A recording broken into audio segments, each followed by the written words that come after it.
College. College. Sure, why not? A video about my college experience is a little basic for my tastes, but who knows? You might be a high school senior, and you clicked on this video hoping for one of two things. One, you're hoping I say, yes, it's totally worth it. Or two, all those other videos were right, save your money. Well, the answer is a bit more complicated than a simple yes or no. Yeah, no, no, yeah, no! If it was, this video would be 2 minutes long and I'd make no money. So, if you want to hear about my roommate getting drunkenly married at 4 a.m., or my Zoom call with a Mexican guy who had a pet chicken, stick around. I'm here to help you make that important decision.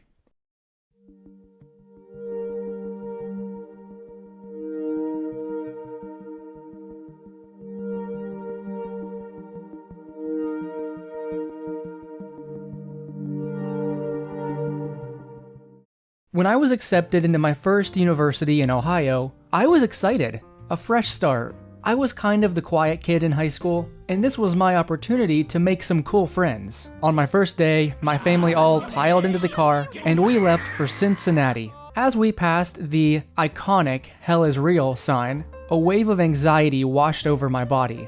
What if my roommate and I didn't get along? I had been on Discord calls with him for the last few weeks, and he seemed like an okay guy. When we got there, he was already in the room. He met my family, he was nice, things were going alright. After the first night, I wanted to shoot myself. Okay, so maybe things didn't go exactly as I had planned them. Turns out, he was one of those kids who wasn't allowed to have a lot of sugar, so when he got to college, he kinda went crazy with it. I felt a lot of panic that first night. For the first time in a while, I cried. Genuinely, just cried. I texted my parents, wanting to give up day one. And keep in mind, we did not have separate rooms in this dorm. This singular room was just big enough to fit 2 beds, 2 desks, and not much else. We had a communal bathroom that the whole floor used. But my parents told me to stick it out, give it time. It just so happens that night, my roommate had already made plans with some people that he met. That left me alone in the room for a few hours. I pulled out one of the comic books I brought with me, and I had a few hours to myself to just think. Things were going to be okay. I like to think I'm pretty good at adapting to difficult situations, and I would make it work. Things were gonna be okay. My first year at this university was interesting, I suppose. I didn't make any friends my first year, not a single one. My roommate and I didn't really get along. We weren't openly hostile towards each other, we just didn't really talk. He really kind of freaked me out the first night when he was bouncing off the walls. So I mostly just kept to myself. I was about 1 year into YouTube at this time, so I just kind of did that between classes and my full-time job at the nearest movie theater. 40 hours a week, on top of all this other stuff. I did actually make some work friends there, they were pretty cool. But for the most part, every day just felt like I was going through the motions. It was at this university that I took possibly the worst class I've ever been a part of. It was a philosophy class. The professor was this no-nonsense bald guy. This was a class where I actually tried because I like philosophy. A lot of my videos have a philosophical element to them. But this guy seemed to relish in the idea that he was so above his own students and that they didn't know what he was talking about. I specifically remember one time, he asked a question, I raised my hand, and answered it correctly. A rare occurrence in this class where most students never bother to even raise their hand. I got it right, which is again rare, and he looked me dead in the eyes and said, "Okay, smartass." Then he kept on teaching. Never raised my hand again. I don't know if he was joking or what, but it didn't make me feel great. He didn't even say it in a way that sounded like he was joking.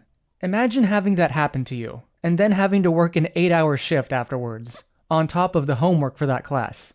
That was pretty much my freshman year experience. That and having a single dining hall that closed at 8 p.m., which means most nights, I didn't get to eat a real dinner. Now I know all of that is super depressing, but I'm glad to say that my freshman year was the worst year of college, not even close. Every subsequent year got better for the most part. Just because I had a bad freshman year doesn't mean you will. Here's my advice. Go to all the bullshit orientation stuff, even if it seems boring. You need to get out there and just get used to talking to people.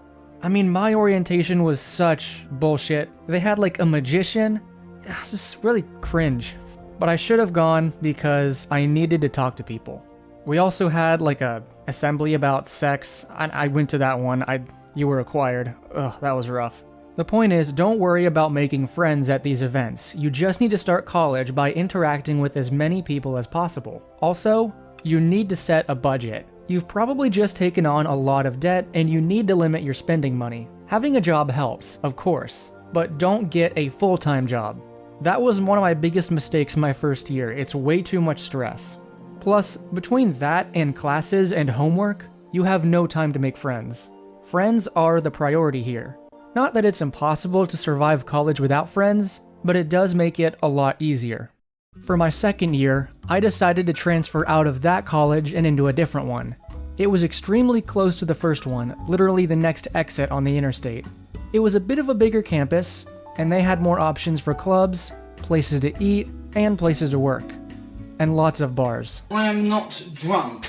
It was also slightly cheaper, bringing my tuition down from around $8,000 to around $5,000 a semester, guesstimating. College is super expensive, man. I didn't take out any loans for this money either. I worked almost every semester, got a few scholarships, had a razor-thin budget, and my parents did help me out a little bit. I honestly do not know how I survived college with minimal debt, but it is possible at the detriment of the actual college experience.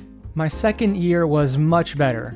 I had 2 roommates this time with a bigger room. We had a good dynamic. You look like a gay cowboy, and you look like a gay terrorist. Still no separate rooms, but, I had enough space to make my own little private corner. I even brought in some of those, little carpet squares, and I carpeted my side of the room. It really made it feel like my own space.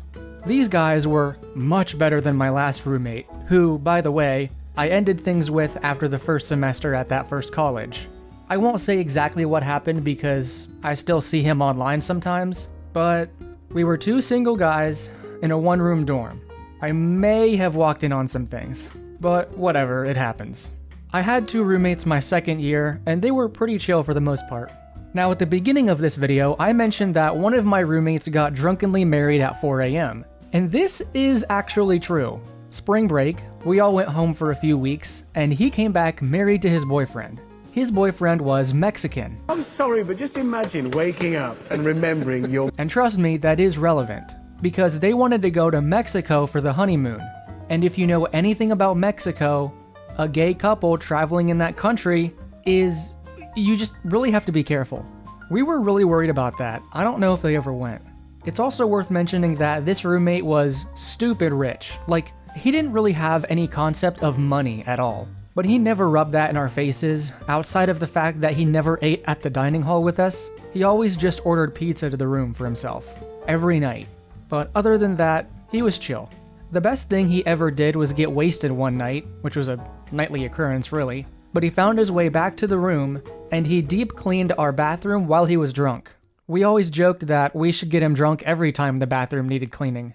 He ended up repeating at least 1 entire semester of classes because he never actually went to those classes, but he was just a cool guy. He was a party animal, but compared to my first roommate, he was alright. My other roommate was pretty chill too, although he had issues with dating in college. He was a victim of a false report from his ex, and that rumor followed him after high school. Now I wasn't there, I don't know what actually happened, but from the way he talked to me about it, it seemed like this really messed him up. I specifically remember talking to him about some of his own anxieties with sex, and he was a major factor in me deciding to talk about sexual health and wellness on my second channel. He had a bit of a rough time with money as well. He spent all of his money pretty quickly, and he didn't have enough to continue to hang out with his friends. I don't know where he is now, I just hope he's doing alright. My classes in my second year were not nearly as bad as the first year. I had to retake Spanish because the credits didn't transfer, which was such bullshit.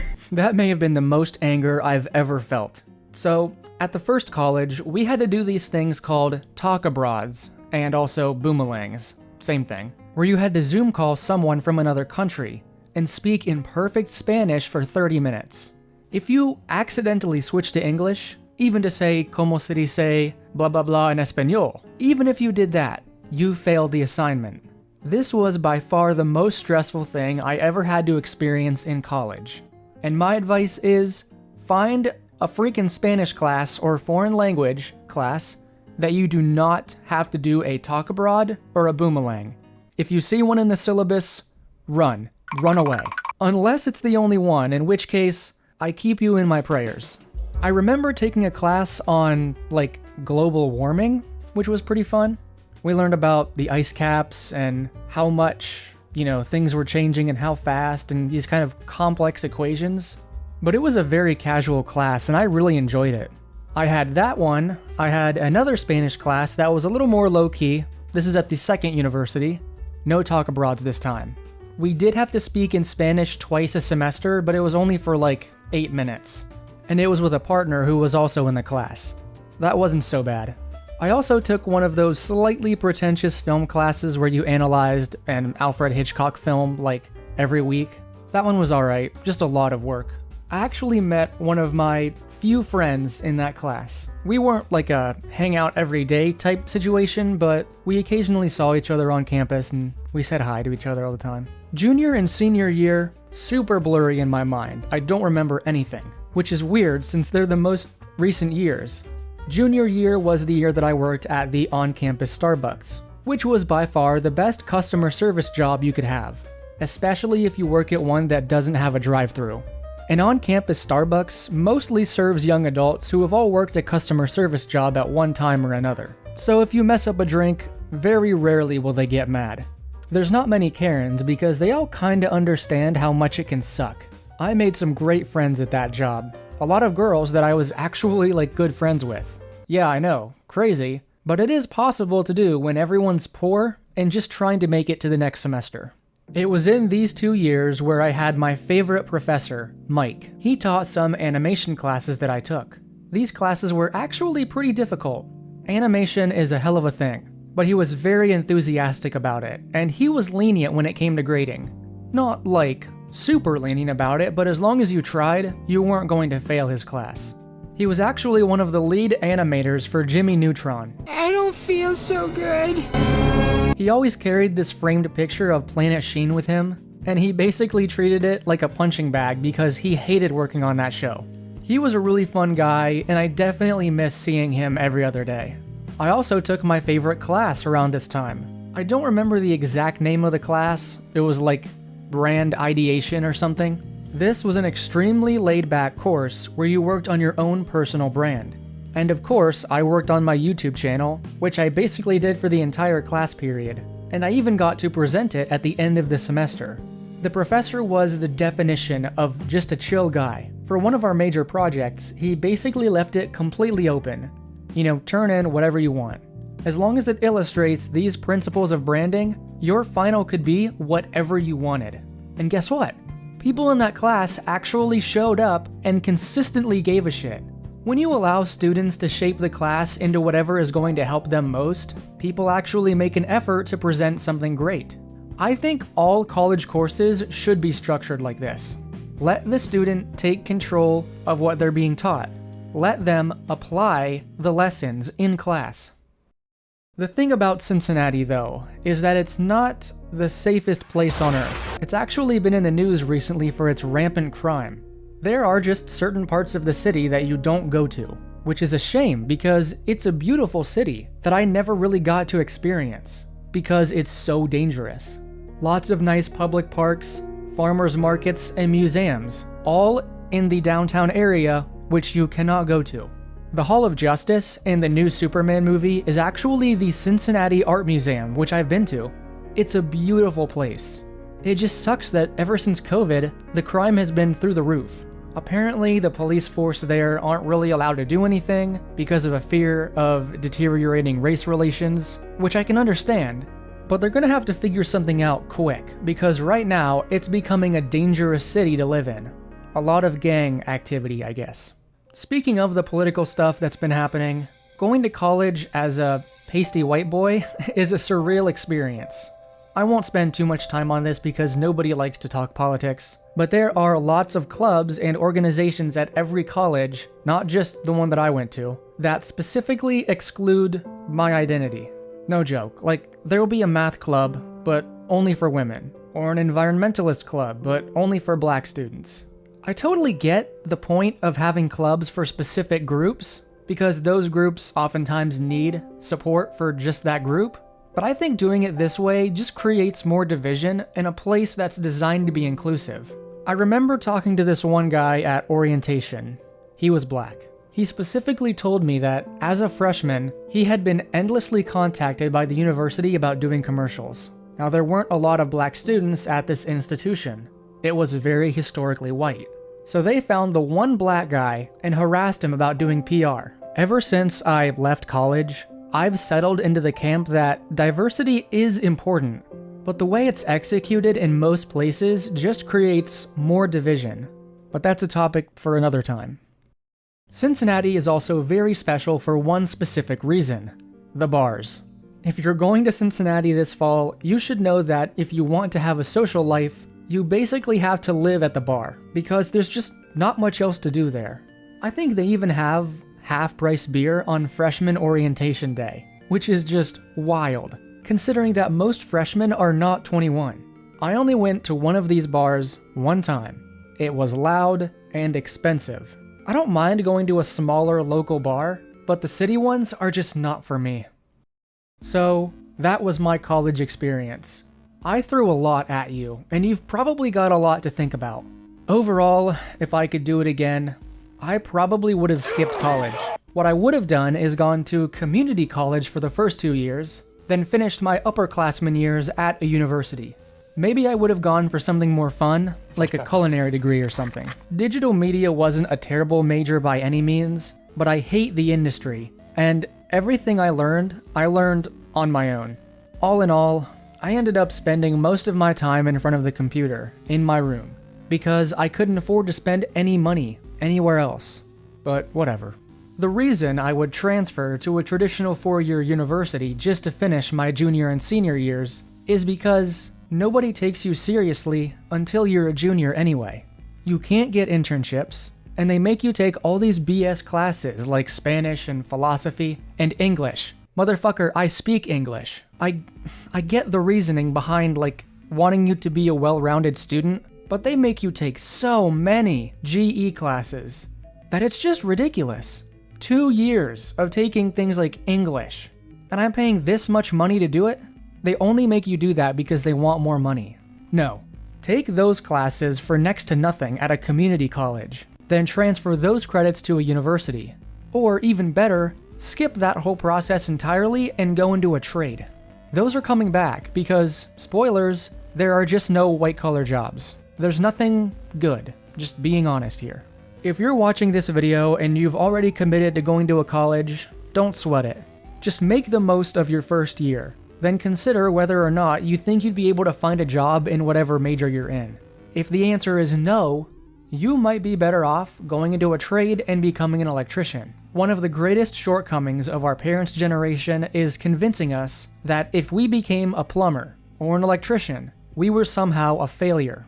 Those are stable jobs with great incomes. Do that and maybe have a hobby on the side. Maybe get a dog too. You absolutely can build the perfect life without going to college. But that's just me. I didn't even go into too much detail on just how expensive it is, but it is expensive. Let me know in the comments. Do you plan on going to college? What degree are you going for? Maybe you're already in college, or you're thinking of dropping out. Well, Candles is proud of you either way. College is really, really hard to get through today. So the fact that you're even trying is commendable. Even if you drop out, there's opportunities out there. Arguably, even more opportunities. Just something to think about. And if you're not in college, meaning you actually might have money to spend, we have a Patreon. That was the worst transition in history. But we do have a Patreon. Members that sign up for free get the occasional video update and Candle sketch. We only have one paid tier. It's $5 a month. $5 members get weekly live streams that stay exclusive for 6 months, their name in the credits of every video on both of my channels, and a special Discord role, with access to the Patreon channels on that Discord server. No pressure though, only if you can afford it. I appreciate you either way. So, thank you for watching. I love you all. Good night.